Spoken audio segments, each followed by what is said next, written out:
রাজনীতির সাথে জড়িত কাউকে নির্বাচন পর্যবেক্ষণে যুক্ত করা হবে না বলে জানিয়েছে প্রধান নির্বাচন কমিশনার এএমএম নাসির উদ্দিন। সকালে রাজধানীর আগারগাঁওয়ে নির্বাচন ভবনে 40টি নির্বাচন পর্যবেক্ষক সংস্থার সাথে সংলাপের সূচনা বক্তব্যে এসব কথা জানান তিনি।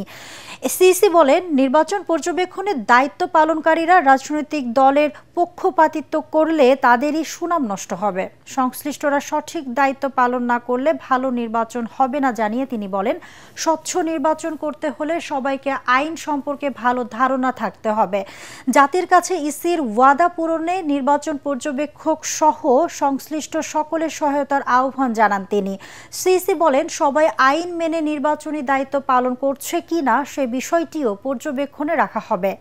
এ সময় নির্বাচনে এআই বা কৃত্রিম বুদ্ধিমত্তার ঝুঁকি থাকায় ডিজিটাল নজরদারি দাবি জানিয়েছেন পর্যবেক্ষকরা।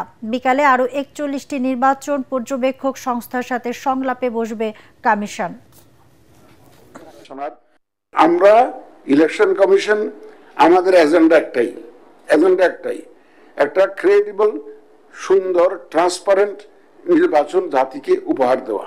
আমরা ইলেকশন যারা জড়িত থাকবেন, নির্বাচন কমিশন থেকে আরম্ভ করে ফিল্ড পর্যায়ে, আপনারা মূলত ফিল্ডে কাজ করবেন। ফিল্ড পর্যন্ত যারা আছে তাদের অ্যাকাউন্টেবিলিটিটা সম্পর্কে আপনারা রিপোর্ট করবেন। ট্রান্সপারেন্ট ওয়েতে আমরা কাজকর্মগুলো হচ্ছে কিনা, নির্বাচনী আইন মেনে ইলেকশনটা কন্ডাক্ট হচ্ছে কিনা।